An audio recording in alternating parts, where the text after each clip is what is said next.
Ladies and gentlemen, welcome to the Tim Dillon Show. We are in what they call a recession, or there's some debate about that because a technical recession is 2 quarters of negative growth, which we have not had. But, the prices of things now, the gas, what do they call it? The pain at the pump. God, I love that. Pain at the pump. The gas, the inflation, everything's going up. Everything's going up. Food, I mean, what does it cost to feed a fat American family now? Like $3,000 a week, right? I mean, it's you just you leave with like buckets of chocolate sauce for the kids. It's so much fucking money. You can't get ahead. And Biden, our president, who's with us this week, he's back. He said Biden says the U.S. is not in a recession despite 2 consecutive quarters of a shrinking economy. But maybe there's some debate about whether it's not negative growth or listen. It's hurting out there. People are hurting out there, but the job numbers are good. People are employed. People are scooping Italian ice. People are out there working. So that in and of itself is a positive. It's a positive thing. These are positives, right? There are negatives.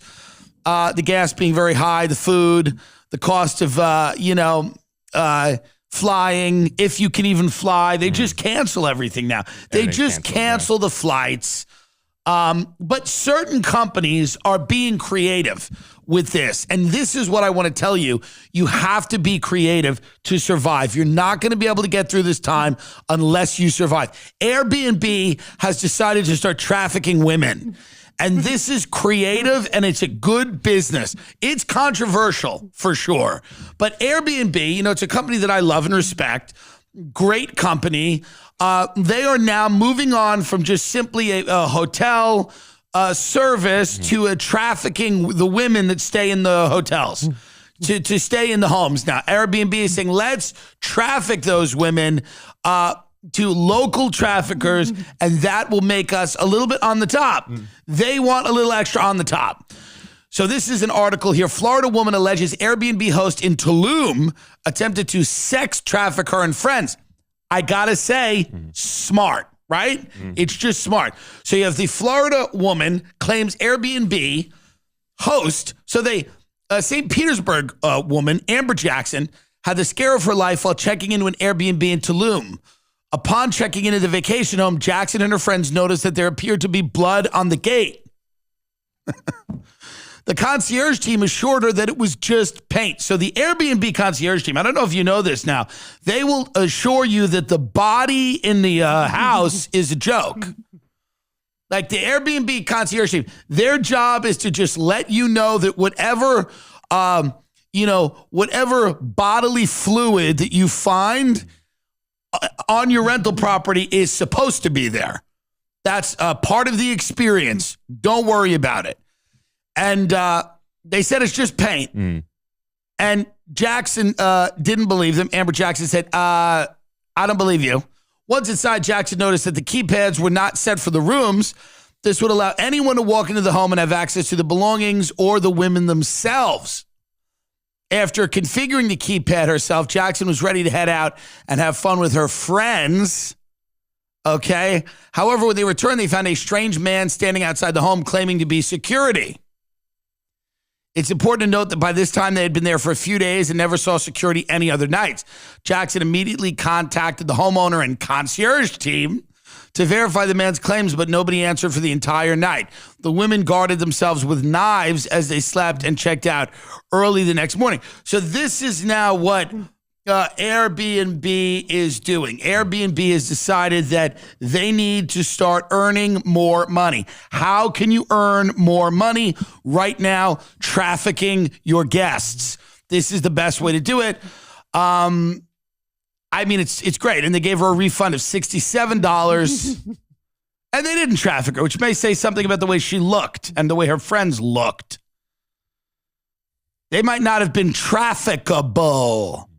But you have to be vigilant and you have to be creative in this economy if you're going to stay alive. So I applaud Airbnb from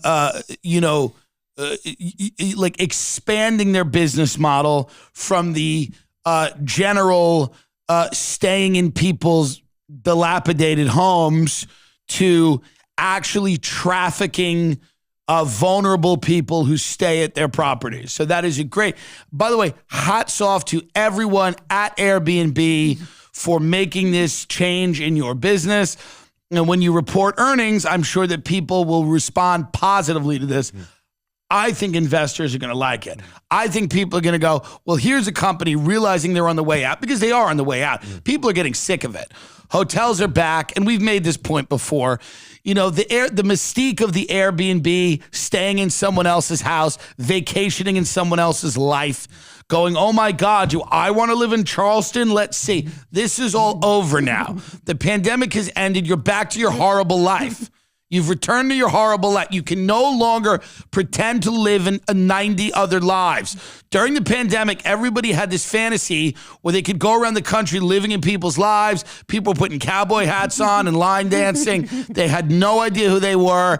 And some of those people bought property, fucking idiot, doing that, okay? Some of those people had a pulled pork sandwich and went, yeah, I should have a mortgage with this. And that's why you saw how, places like Austin and Nashville, these places that have just exploded. And if you're happy there, God bless you. And there's a ton of reasons to get out of New York and LA. But the reality is you have to choose a life now. The pandemic is over. You must actually choose a life. For many, many months there, you did not have to choose a life. You could literally week to week be a different person every single week. Am I the bread baking hoe? What am I? Am I politically conscious hoe? Am I Nashville boots hoe? Am I fucking Austin, Texas taco hoe? You have to choose what type of hoe. I'm not gendering this, but you have to choose what type of hoe you're going to be now. You must choose a life. You had your chance, you had your time, and it was fun, and it was entertaining, and I hope everybody enjoyed it. And I hope to God you use those couple of years to really go out there and see what you like. And that's what Airbnb was for. It was for pretend. Oh, we can all pretend to live in each other's lives. I wonder what it feels like to be an artsy person in the West Village. And I wonder what it feels like to live in Montana and look at these mountains every day. And what does it feel like to be in Palm Springs? It's so hot and sexy. But you eventually have to choose a place. You know, you eventually have to choose a life to live. And that is why Airbnb, which is just an extension of people's madness, and of course, bachelorette parties and bachelor parties and things like that, which is, I guess, what Airbnb is. Because they tried to sway it from that. They tried to steer it away from the idea of like, let's rent a house to have a big party. But that's really what it should be, you know, because during the pandemic, it became like, maybe I live in Maryland. But what it really is, you know what I mean? Like, I like crabs. But now what it really is going back to what it should be, where you just rent the house and you have a party, you trash it, and someone dies. That is what Airbnb always should have been. A party house. Like you should have 3 insurance policies on your home, and you should just have like frat guys come in and fucking just pillage for 48 hours and hope to God that nobody gets alcohol poisoning and dies in the pool. And they all give you $1,300 for the privilege of partying in your dump of a house in Tucson, Arizona. That's what Airbnb should be. And that's what it'll be now that the pandemic's over. But now monkeypox is here, and people are getting monkeypox in orgies, and monkeypox is a disease that's affecting gay men. What a fun way to be, you know, you got to come out of the closet to just tell people you have monkeypox. Right. And you go, oh, but I'm not gay. I don't know how it happened. But this is what happens, right? People, monkeypox,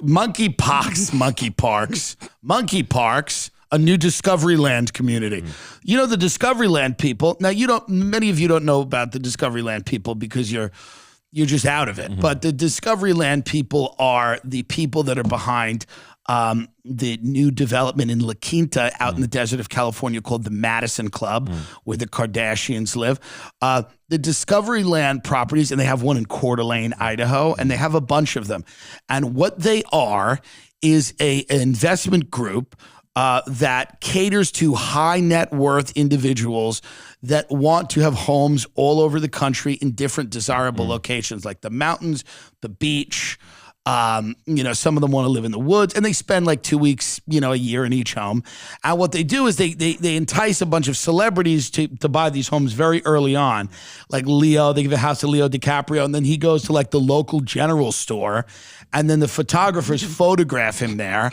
And then all of a sudden, all these billionaires start going, well, I want to live near Leo. I want to do that.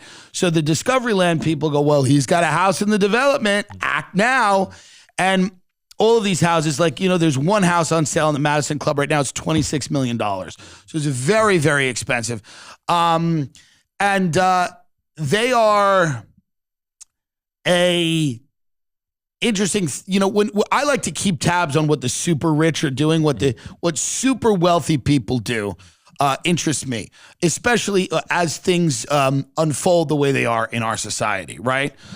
You go, where are the people, like, where are they going? And they love these Discovery Land. They are secured. They are gated. They are all around championship golf courses. They are. And this is where they want to live. This is where they don't want to live with you. Nobody's Airbnb-ing their homes out in these places. Let's play. Now, this is from 2016. It's an old video, but let's play that because I'm hoping that they give me one of these homes. I can't do any of the music. It's copyrighted, but. So here's the type of homes they have. Baker's Bay in the Bahamas. Yellowstone Club in Montana. Perhaps you'd like Gaza Ranch, Coeur d'Alene. How about Makina in Maui, Hawaii? Perhaps the Summit in Summerlin, Nevada would be more to your liking. How about Silo Ridge?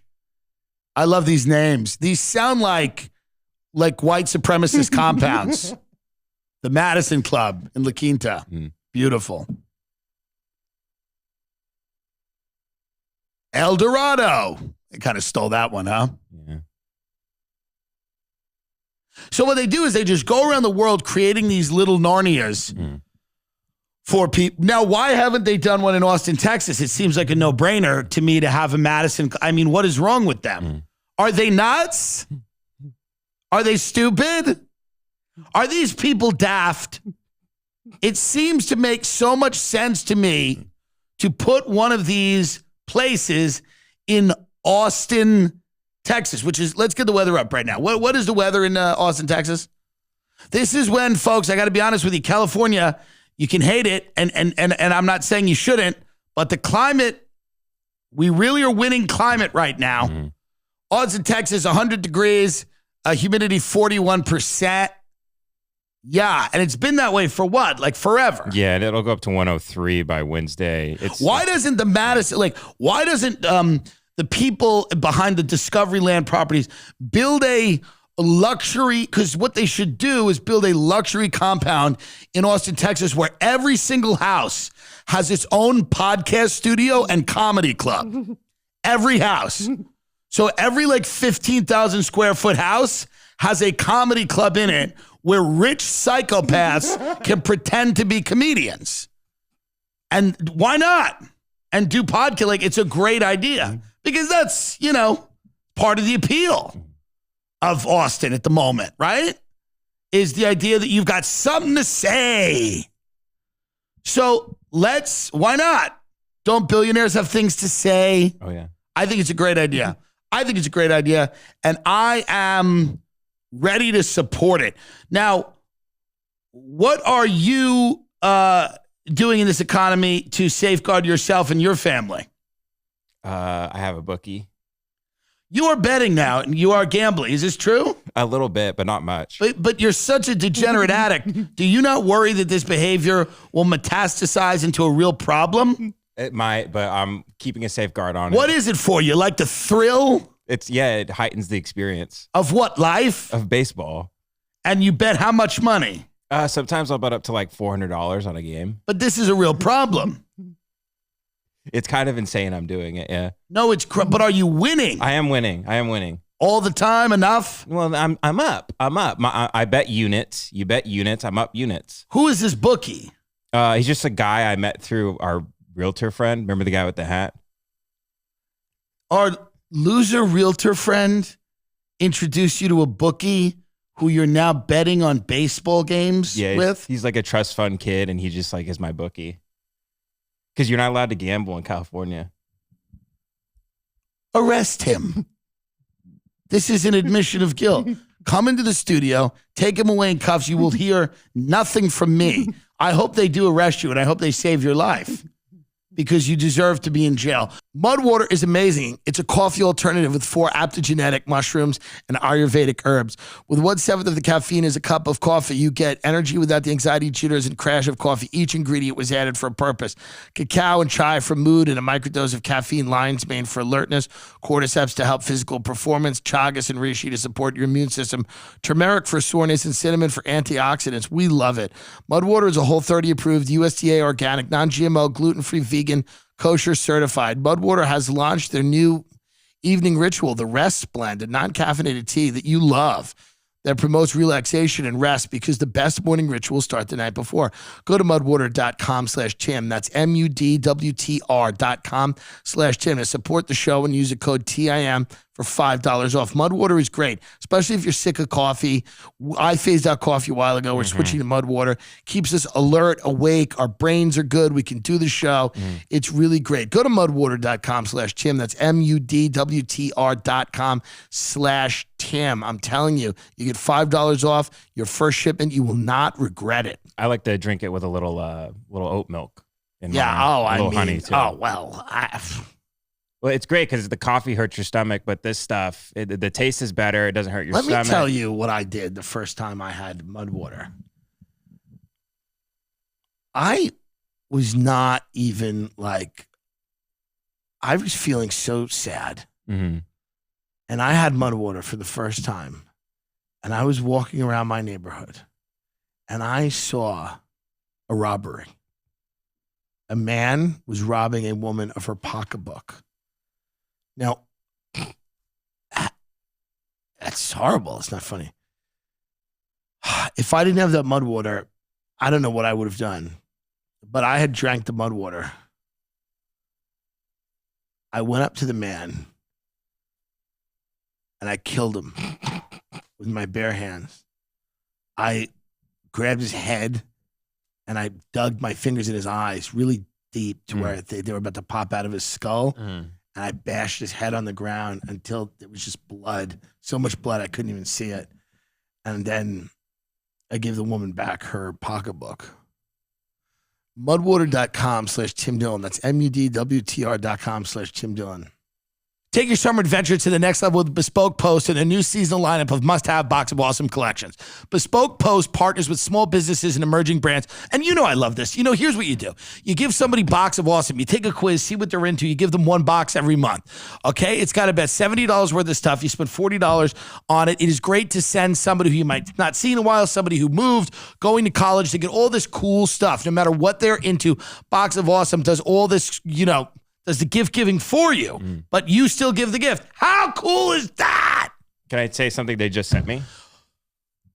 Yes. They sent me a couple whiskey tumblers, and they sent me this cool travel bag, but you can have it if you want it. I don't want it. Okay. All I want. I'll use it. All I want is world peace. With each Box of Awesome, you're supporting small businesses. 90% of everything that comes in the Box of Awesome is from a small up-and-coming brand. It's free to sign up, and you can skip a month or cancel any time. I'm telling you, it's really great. What do you? I love it. All right, so far I have a knife now. I have a bag. They sent me a box of pancakes. Yeah, those were good. Yeah, I mean they know they're not screwing around. Get 20% off your first monthly box. And I'm dead serious. I gave this to a friend of mine, and he loves it. Because every month they give him something else. Like 1 month, they give him like cool stuff, like cool bottle openers and stuff for the drinking. And he's making moonshine, and That's the next month they have, different kinds of outdoorsman stuff for him, like camping stuff, because he likes going camping. He's a real man, go and they give him bear spray in one of them because sometimes bears try to get him. Get 20% off your first monthly box when you sign up at boxofawesome.com and enter the code Tim Dillon at checkout. That's boxofawesome.com. Code Tim Dillon for 20% off your first box. Boxofawesome.com. Code Tim Dillon. Take the quiz at boxofawesome.com, folks. Do it now. What else is going on here in this world? How are we going to survive this recession? I don't know. I don't know. So now people are mad at Zelensky just because he did a cover shoot at a Vogue magazine. Yeah. Can you not, is he not allowed to feel hot? This is a real question. Is this guy not, the entire reason that anyone cares about the Ukraine is because Zelensky is good looking. This is true. No one cares about the Ukraine. You know, it's a Hollywood narrative, him and his wife. The Ukraine is full of white people. Many of them are like far right wing. A lot of them are uncomfortably close to Nazi-ish. It is absolutely a country that no one would care about like the types of people that care about it wouldn't care about it unless there was an angle. And part of the angle is that the young, attractive leader of the Ukraine is so eloquent and passionate about his country. So he does a photo shoot in Vogue and people are angry with him. People are angry that he has dared to be attractive, which is the only way. This is being first lady is not a role Elena Zelenskyy ever wanted to play. I like being backstage, she says. It suited me. She said to Vogue, I love anyone with a photo shoot in Vogue going, I like to be backstage. This whole thing's an accident. She said to Vogue in a wide-ranging interview conducted in person in Kyiv, moving into the limelight was quite difficult for me. She and Ukrainian President Volodymyr Zelensky met in high school, started dating at university, and had a full life in the entertainment world before Zelensky won the presidency in 2019. Protective of their family life, she had wanted him to run. But like so many of her fellow Ukrainians in this war, Zelenskyy has risen to the occasion with grace and grit. I'm trying to do my best for Vogue's special digital cover story. Zelenskyy and her husband, Ukrainian President Volodymyr Zelensky, spoke about life in wartime, their marriage. And by the way, how about we just stick with life in wartime? Why in God's name are we asking them about their marriage? It seems a little crazy to me. They're speaking about life in wartime and their marriage. What? How about just the wartime? So if you notice this picture, one of my favorites, a very glamorous Mrs. Zelenskyy is posing in front of, I believe, the wreckage of a plane? That's what it appears. Yeah. It appears to be. So she's on the front lines here. She's in the wreckage of a plane and she's doing this kind of sexy, but distressed thing. Now, if you've ever done a photo shoot, now here's the deal.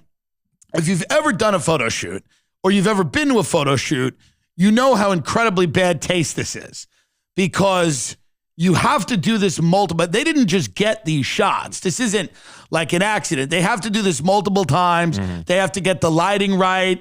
They have to hit you from multiple angles. They have to go, just give me stoic. Just give me just stone face, realize the gravity of the moment to the, and just kind of tilt your head and perfect. Right there. Boom, snap, snap, snap. So when you realize how insane, because it doesn't seem insane when you just sit back and go, okay, Vogue's a huge publication. But then when you realize the actual nuts and bolts of having to do I hate my headphones this way. They're bothering me. When you realize the nuts and bolts of having to do an actual photo shoot and what it entails during a wartime, it does seem insane. And people are angry. Somebody tweeted here, Avi Yemeni tweeted, I respected Zelensky at the beginning of the war when we were flooded with photos of the Ukrainian president on the front line in tactical gear.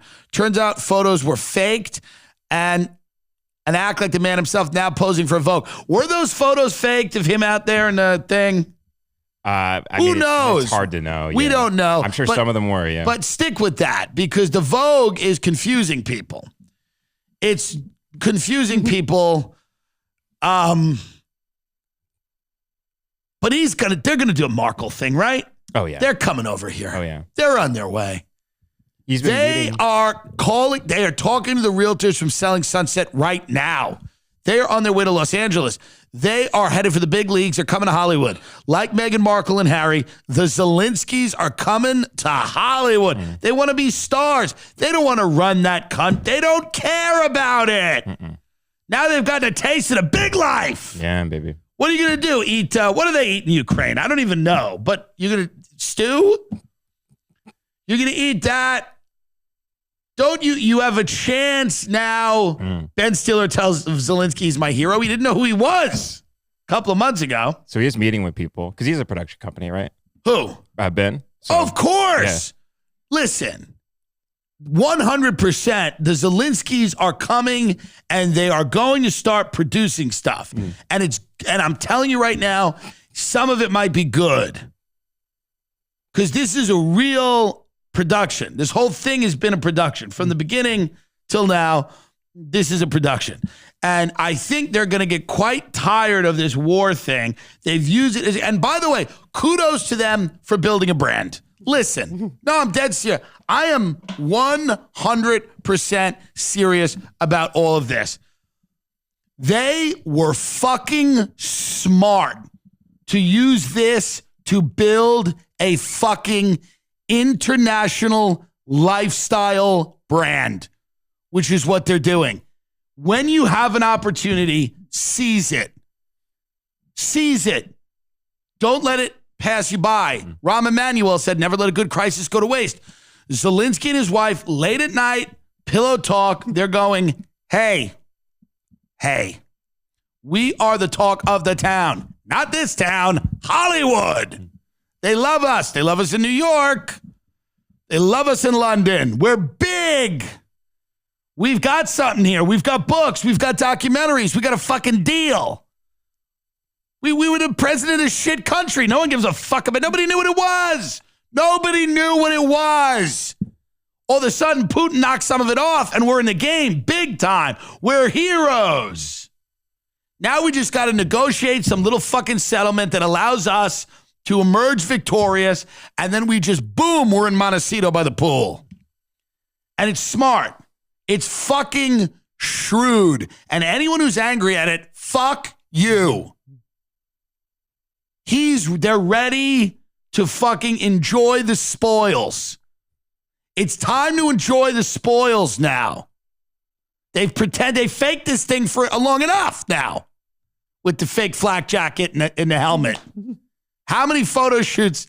He did it. Listen, apparently the Russians aren't going to leave. They don't care how many of their people die. They don't give a shit about any of it. They will bankrupt themselves. They are never leaving. They want this like shit factory in Donbass or whatever. They will not leave until they have this like shit factory in that dumb town. They don't care about anything. They want this place. They want it. Apparently, they are real committed. It was not a flash in the pan thing for them. And Zelensky is now starting to realize, I think in the Ukraine, they're starting to realize this. They're like, the only way out of this is through fame and fortune. Because I'm not trying to die on a Vogue photo shoot says, I am not trying to die on the battlefield. I know that's how I presented it earlier. I presented it as if I was willing to die with the townspeople on the bet. That is not what I'm willing to do anymore. I am thinking differently. I am thinking differently. I am speaking to Netflix. They don't have a lot of money, but what little they have, they're giving to me and a tiny little bit to Tim Dillon to put his special there. August 16th, I believe. That's great. But this is where he's now finally doing the pivot that needs to be done. I applaud him for his pivot. It's enough with this. Enough with this nonsense. You're not dying for your people. He was never that type of guy. He's too smart for that. And he doesn't have that, honor, and he's not honor bound, but he's a modern leader. And modern leaders run. When the going gets tough, modern leaders leave and get deals at streaming services and whine about how badly they were treated. You need to sit on the couch with Oprah and start crying and talk about how hard your marriage is. Like you did in Vogue. That's what a modern leader does. Modern leaders from him to Trump to Biden, none of these people are going to go down with the ship. They've created, no, they're not going to go down with the ship. But in the beginning, it was kind of that brilliant idea that he might. That brilliant idea, you're like, oh my God, wait, what? This guy, like imagine one of our leaders doing that. It's unimaginable to think about any of them on the front lines of anything. Well, apparently he wasn't either, but we thought he was. Well, it was because he marketed it like he was. He probably visited some troops. Remember when George W. Bush said, Thanksgiving, here's the turkey in Iraq? He went and brought them a turkey. That's what modern leaders do. It's a photo op. They bring the people that are about to be slaughtered a turkey and say, let's eat turkey together while you fight this quagmire. That's what modern leaders do. They're not on the battlefield. That's great. Here he is. Good, yeah. This is President Bush with the turkey. This is a modern leader. And he's got the army jacket on. Yeah, same thing, yeah. Yeah. Yeah, there he is. Looks good. So this is what modern leaders do. By the way, God bless them. I'm proud of Zelenskyy for stopping the nonsense. I think his agent called him and went, cut the shit now. It's enough already. Well, how long are you going to do this? Get out of that country.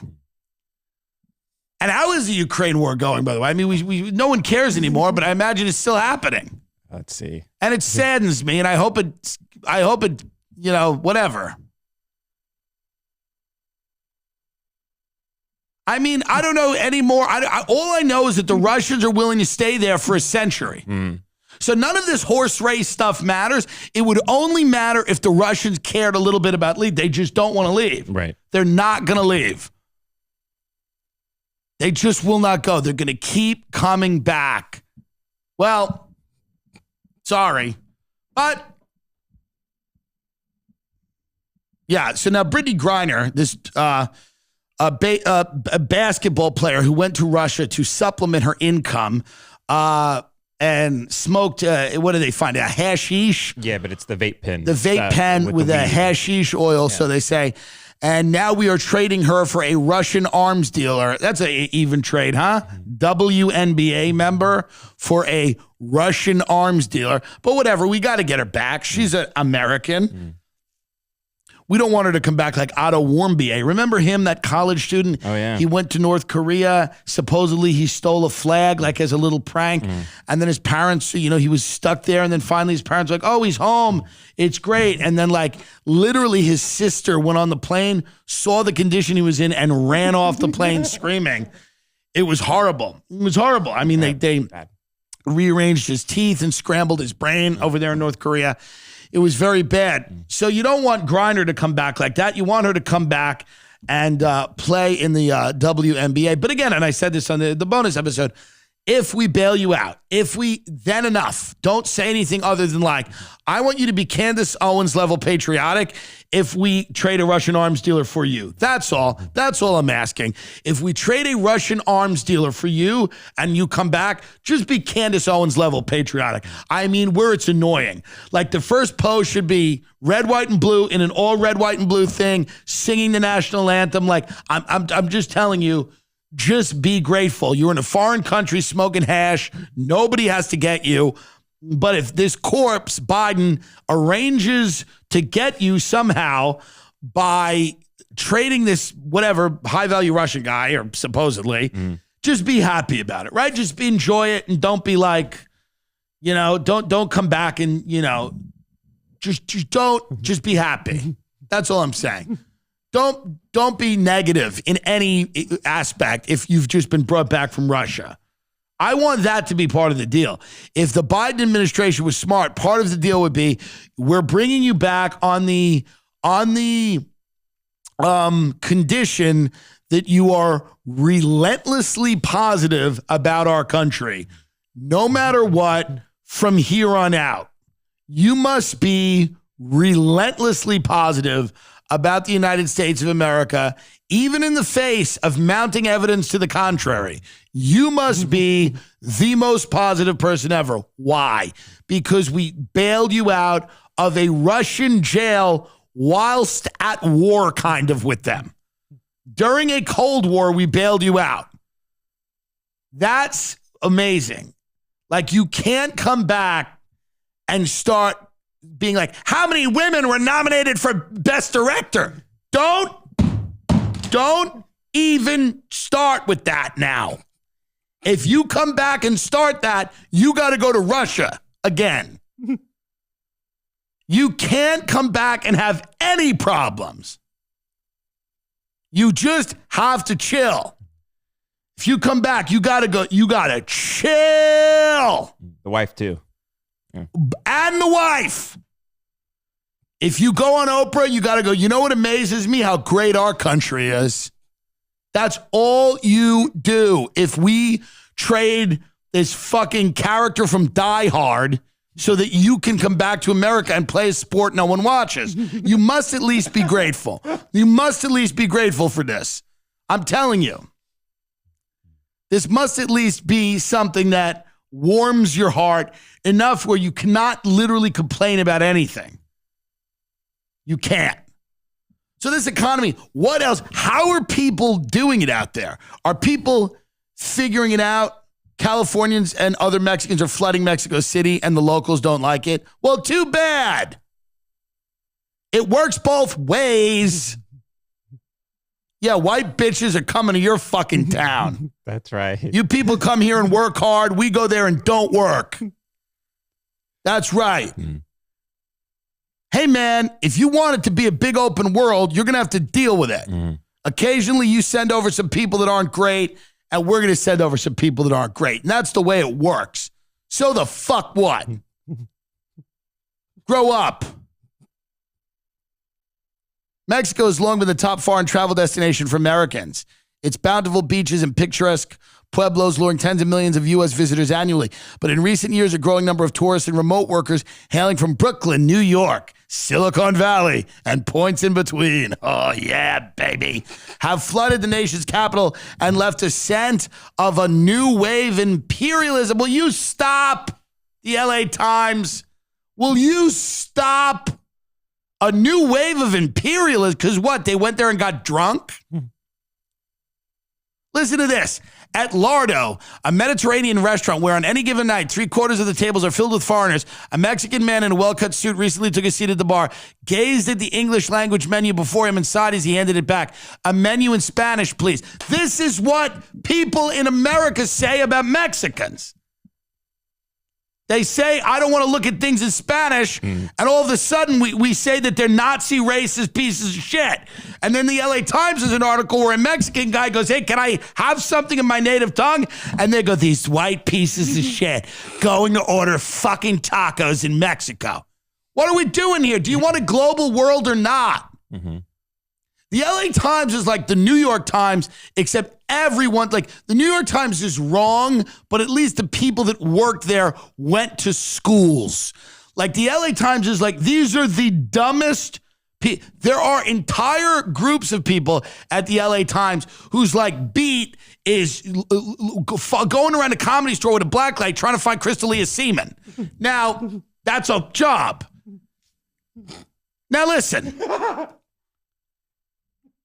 What is insane about this is they're saying that I'm not saying that white people aren't annoying when they travel. They're annoying. We went to London. You know, we go to this great restaurant, Dinner by Heston Blumenthal, maybe one of the best restaurants we've ever been in the Mandarin Oriental Hotel, our favorite hotel I think we've ever been to. And we're sitting there and they give you the option of hearing about all the different courses. They go, so nice. When we bring you the courses that all date back to like the 15th century or whatever, would you like us to tell you about them and tell you how the chef came out? And of course we go, sure, you tell us whatever you want to tell us. But the American couple sitting next to us, they go, would you like to hear about the food? And they go, no, but do you have any ketchup? So we know, we are well aware of how annoying and grotesque Americans can be when they're abroad. But to say that it's imperialism because a couple of bitches are drinking margaritas is stupid and insane. And I can't even believe that the LA Times wrote this article not realizing how crazy it seems to anyone. Let's keep reading this here.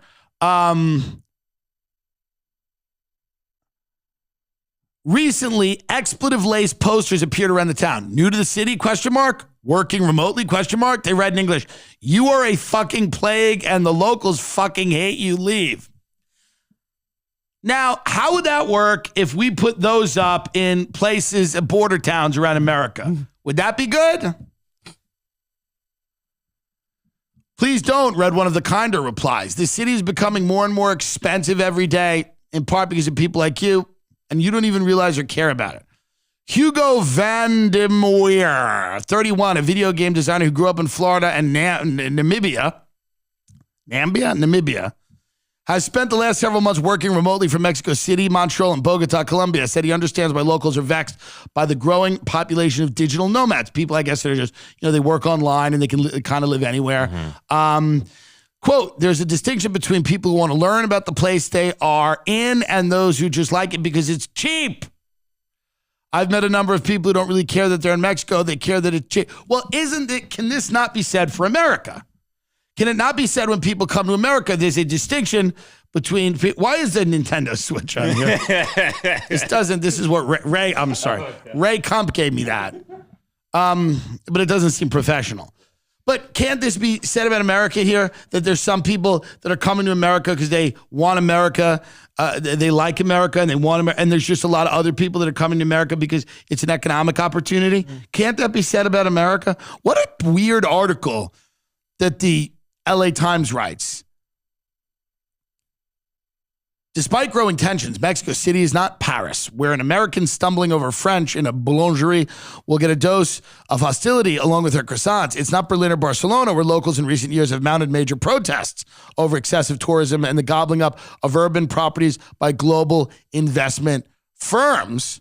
The vast majority of people in this crowded, colorful metropolis are unwaveringly kind and patient with international visitors who, in their first 4 months of this year, spent $851 million on hotels alone. So what, guys, listen. Hey, I don't know what to tell you. People are spending money. I'm not going to Mexico City and starting problems, but people are going there. They like it. It's pretty. It's cheap. They spent over just about $1 billion on hotels. 4 months. Yeah. Yeah, in 4 months. Yeah, there's growing pains. There's growing pains in Mexico. The same way there's growing pains in America. When you assimilate tens of millions of people into a culture, there's growing pains. I don't understand. I mean, it's just such a crazy article. And by the way, why I think this article is funny is because every mention that immigration might have some downsides or might have some difficulties. There might be some challenges associated with immigration. People at the LA Times write that you're a crazy Nazi if you even pose the question, what are some of the challenges with immigration? But they write an article the other way, where they are completely understanding of the difficulties that people in Mexico are having with an influx of Americans. So it's just very strange to me. It's odd to me. Yeah, this stuff's hard. It doesn't mean that there's not people overreacting on both sides, but this shit is hard. He goes like this. After his revelations at this cafe, Bustos uploaded a video of his popular TikTok account complaining that the influx of foreigners in Mexico City, quote, stinks of modern colonialism. Nearly 2,000 people posted comments in agreement. His critique is multi-layered and speaks to generations of injustices. There's the problem of newcomers, quote, indifference as to how their actions are affecting locals.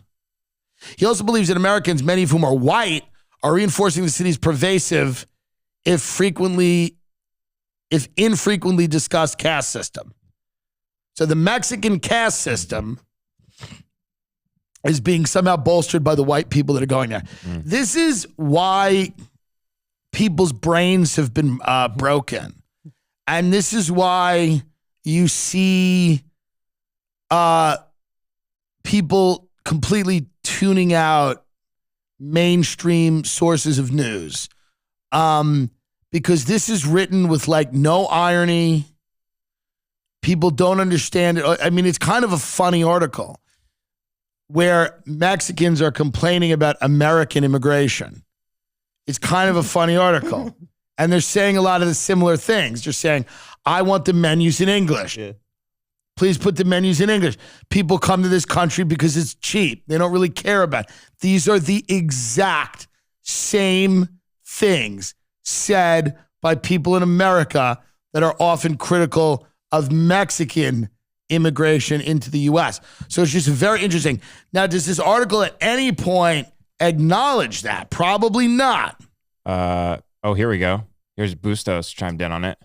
Yeah. Mexico's classist and racist.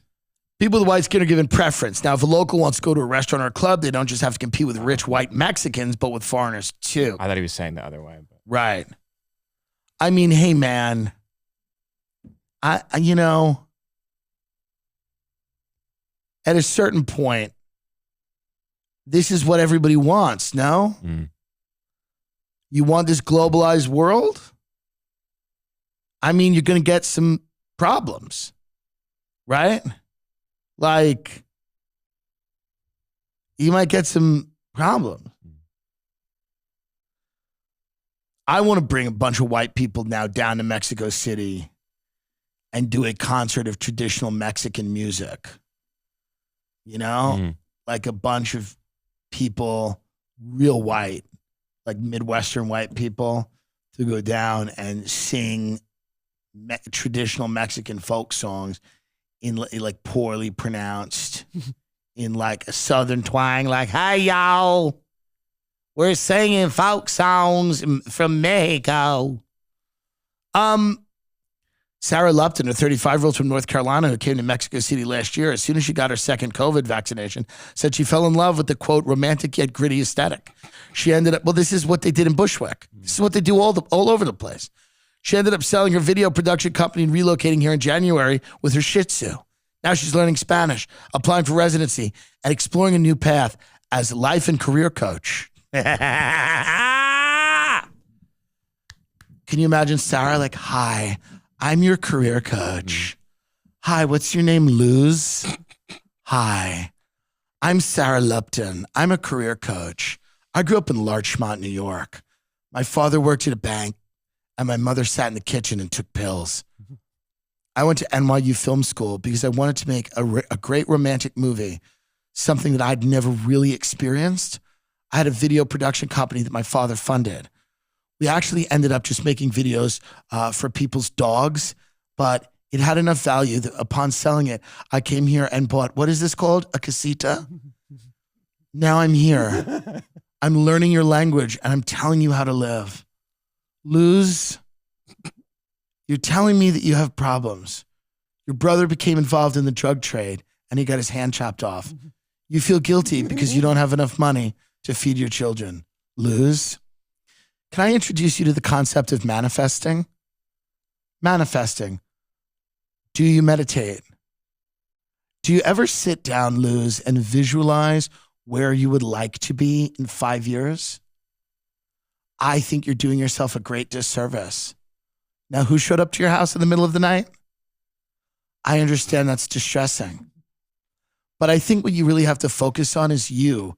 I've heard a lot about your brother and your children and these strange men who come to your house in the middle of the night asking where your brother is and threatening to kill you. What I haven't heard about, Luz, is you. Who is Luz? Who do you want to be? What makes you happy? What makes you cry? Do you ever just take a walk in the rain?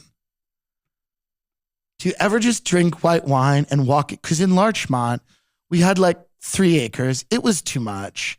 My mother and my father used to always argue about it because he left, the edges of the property a little rough. But I would wander out in them, Luz, and it would be like the secret garden.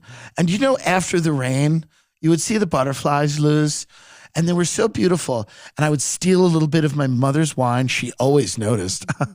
And I'd just walk around the garden, the rough edges of our manicure property in Larchmont, and I would just feel like Alice in Wonderland. Luz, do you ever consider doing that?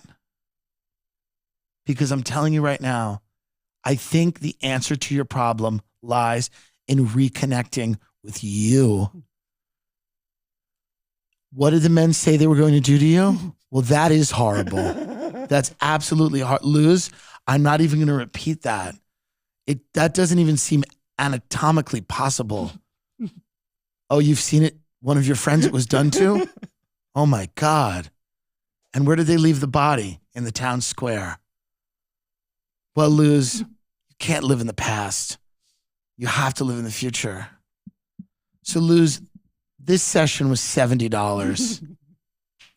I mean, can you imagine that? Well, see, this is the next level. Listen, a bunch of white people and you got to communicate with them in English to feed them is one thing. Moving to a country like Mexico as a white chick who's probably got a little scratch and becoming a life coach, and a career coach, which is a fake job here. It's fake here, let alone in Mexico. Like going in Mexico, it is crazy. Laura Rodwell, 40, also moved down in January after spending several months here last year. And by the way, this is why I do feel bad for Mexico. The Mexicans that are coming here largely are just very hardworking people. We are sending our biggest pieces of shit there. We are sending like tech people that are like bored and want to go to a foreign country because like they have hollow lives and they want to go somewhere else and they can work remotely. We are sending the worst people in the world there. Listen to this. Lauren Rodwell, 40, also moved down in January after spending several months here last year. A marketer who works at a tech job that is remote. She was tired of living in San Francisco, where every conversation began with, quote, "What do you do?" "I like being in vibrant cities that have multiple cultures that mix well, where there's good food and good energy and dancing and art. It reminds me of being in a more friendly, more clean at times, Brooklyn." Man. Here's the deal, and people are going to get upset with me for saying this. If the Mexicans really want to stop this, they just have to start raping and killing them.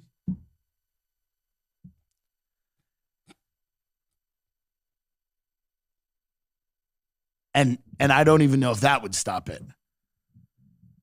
But, you know, I don't know. Oh, Rodwell's black. Still doesn't matter. Oh, okay. Get out of Mexico.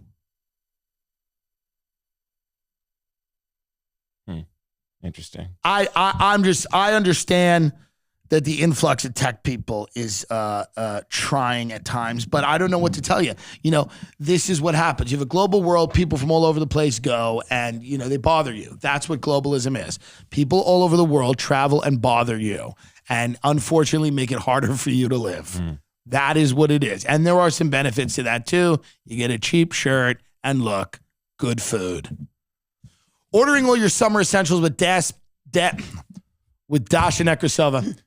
Ordering all your summer essentials with Dash and Nekrasova. Kidding. DoorDash is a great way to get everything you need. And during the summer of Dash Pass, you can save money and access members-only offers that will help you feel easy and breezy all season long. Summer is in full swing, and celebrations begin during the summer of Dash Pass by DoorDash. With weekly members-only benefits and new items released every week, you can shine bright and feel cool all season long. Do you order from DoorDash, but you don't want to pay delivery fees? Well, dreams do come true.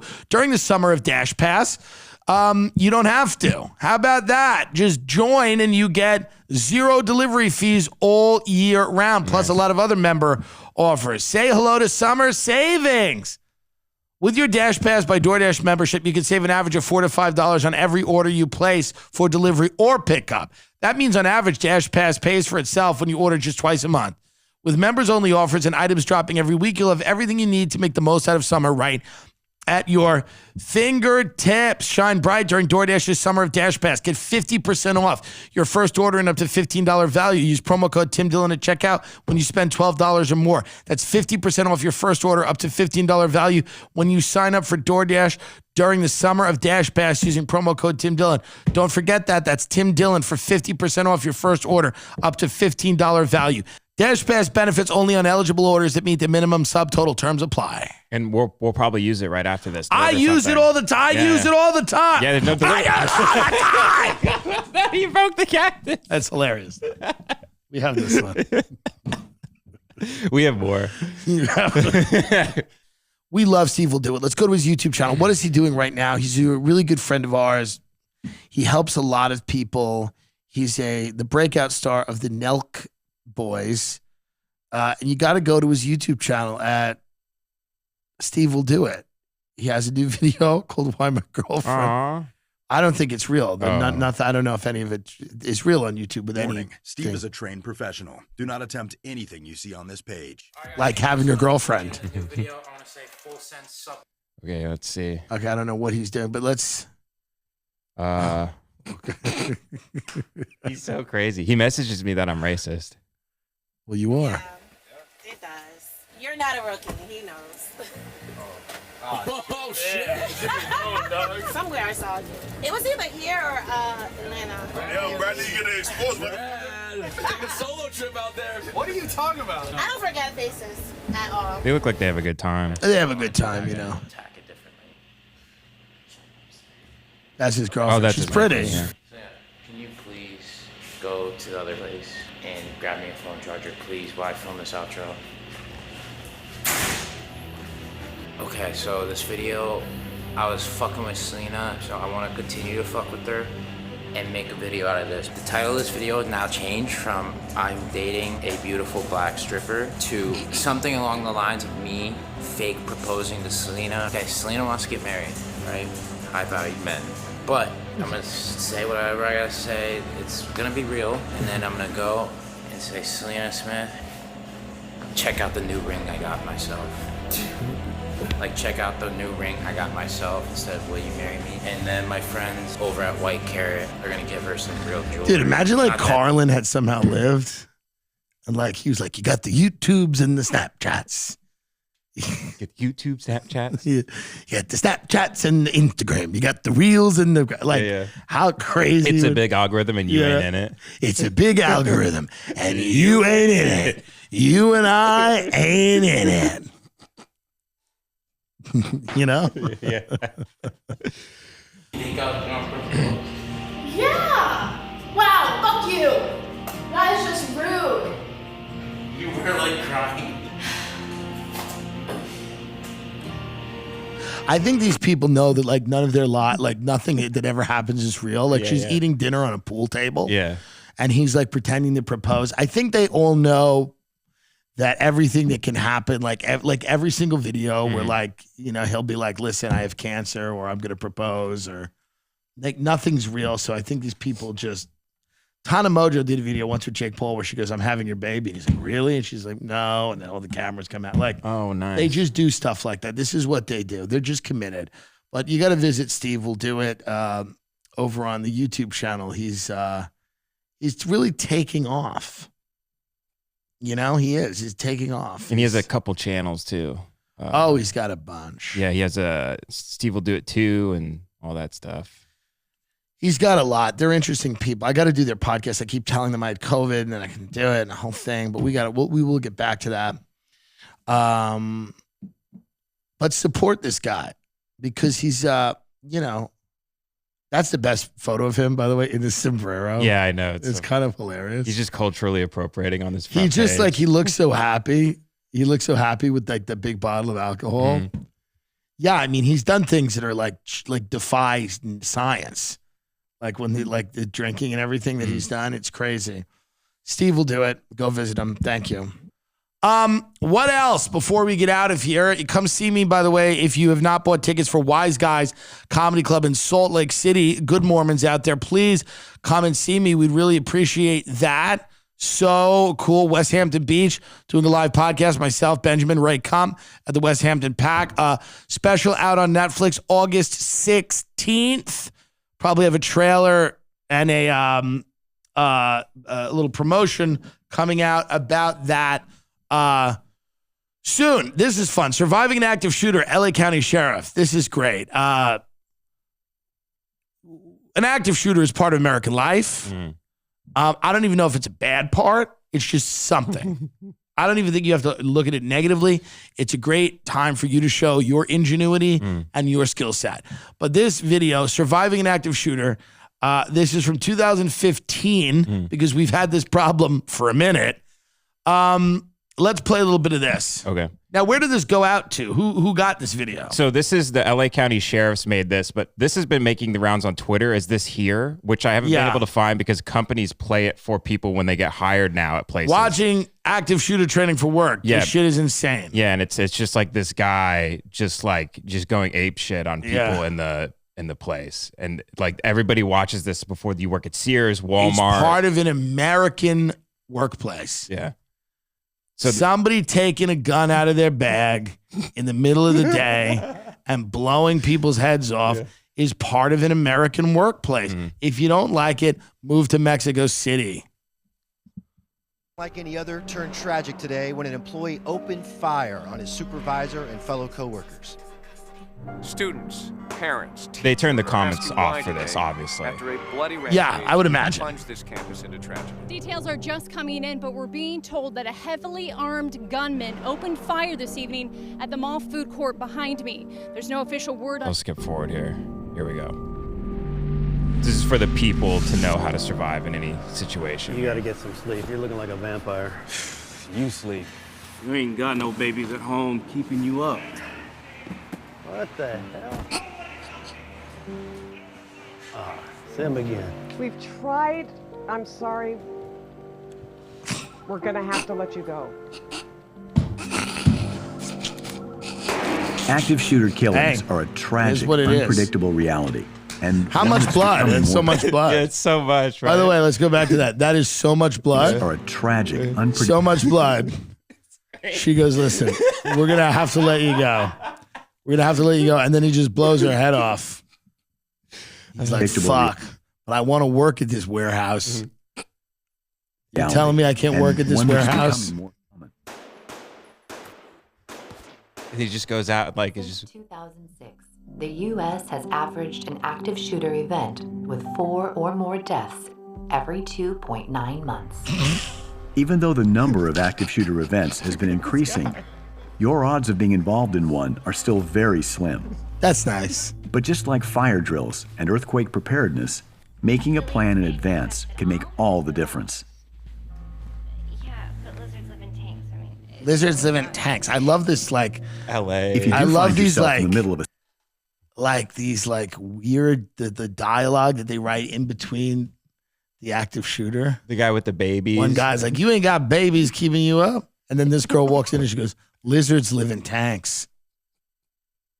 What is strange? It's odd. And all these people are in LA, like wanting to be actors. They're all in these. Of things. course. Yeah. I mean, you got to get a gig. A senseless attack, the why doesn't matter. Hey, buddy. Crazy. What matters is surviving. Okay, how? On average, 20 Stop telling us we know. How do I survive? How do I do it? Killers usually choose their victims at random. They look for easy targets. That's not comforting. So the harder you are to see or to hit, the safer you are. Smart. Smart.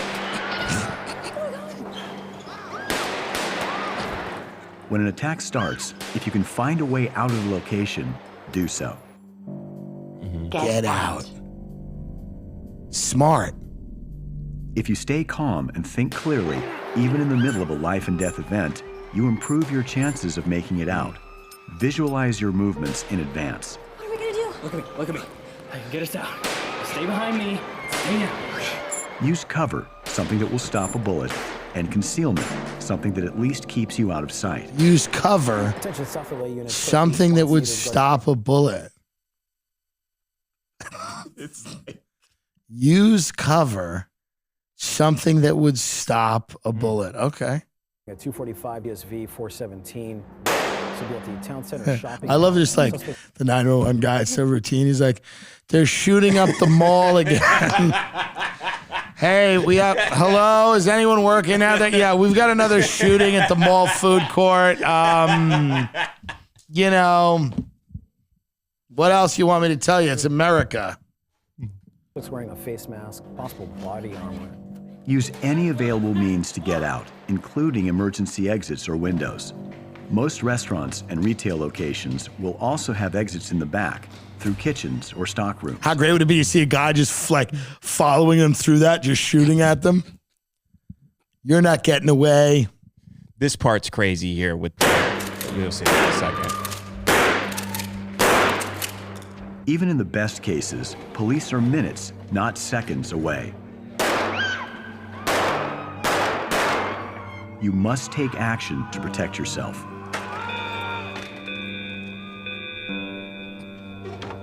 Okay, everybody stay calm. It's probably just a drill.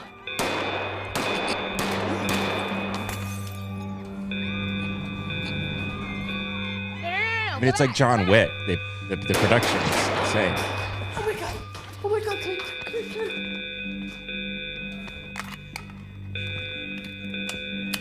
If you can help others without putting yourself I mean, in other unnecessary countries danger. playing this, I mean, they just go, what a barbaric like society. It's hilarious. Yeah.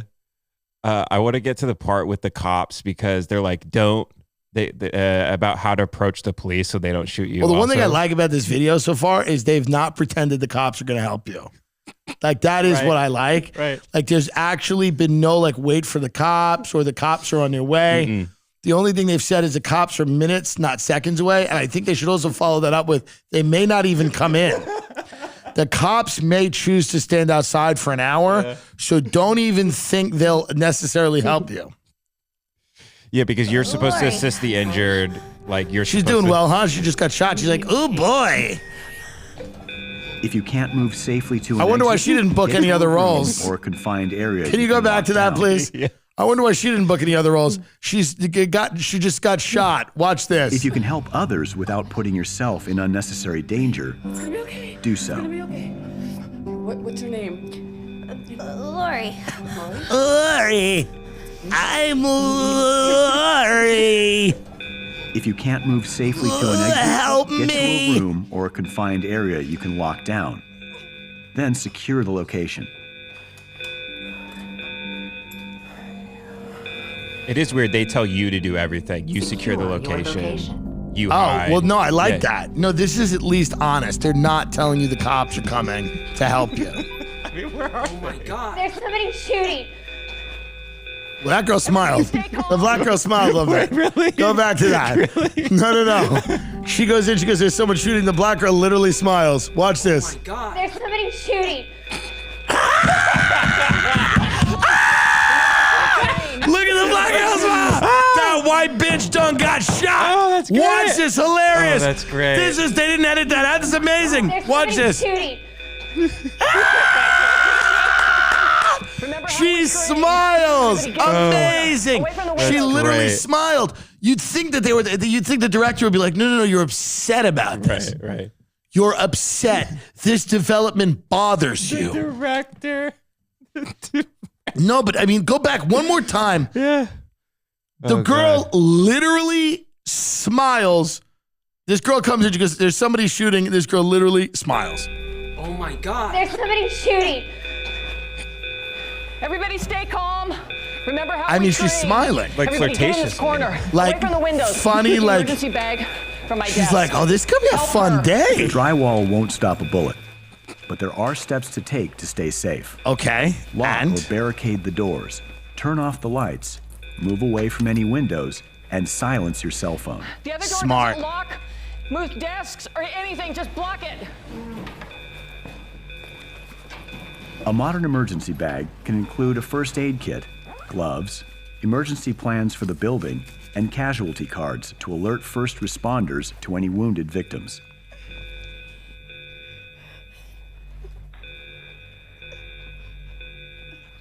the cops are still not here. It's 2 hours Active later. Shooter situations are over in 10 to 15 minutes.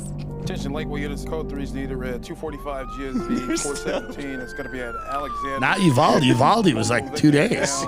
Law enforcement's first responsibility when entering an active shooter situation is to stop the suspect, not to render aid to the victims.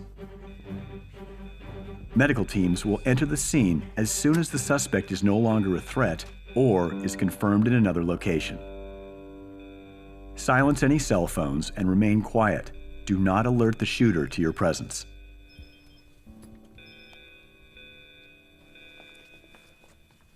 Uh-oh.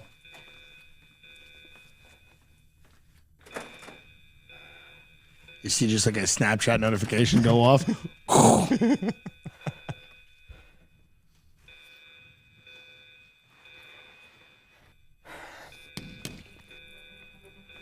The morbidly obese cops are here.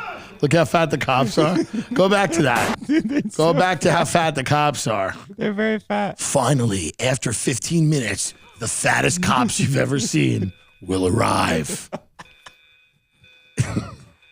Here they come. There they are. The piglets are here.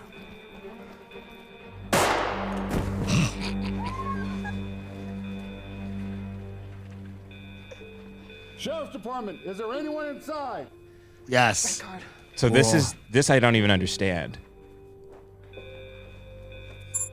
Just hang tight. What is that? You're supposed to like show law enforcement like a red card. It's called the casualty card. Yeah. And you fill it out. You have one? You fill out a casualty card about who made it and who didn't, and you put it outside the door. What's the problem? What's the problem? All right. Well, folks, that's the episode for this week. A lot going on. Stay safe out there. Try to keep yourself healthy and wealthy. It's difficult. Try to keep yourself from getting shot. You know, I don't know what to tell you. It's been kind of violent out there. But the summer I don't think has been that bad with crime. I think I haven't heard anything. So, you know, just try to, and you know, if you go down there to Mexico, leave them alone. Stop setting up, don't go down there and set up life coaching businesses. Go and have some tequila and get out of there. What are you doing?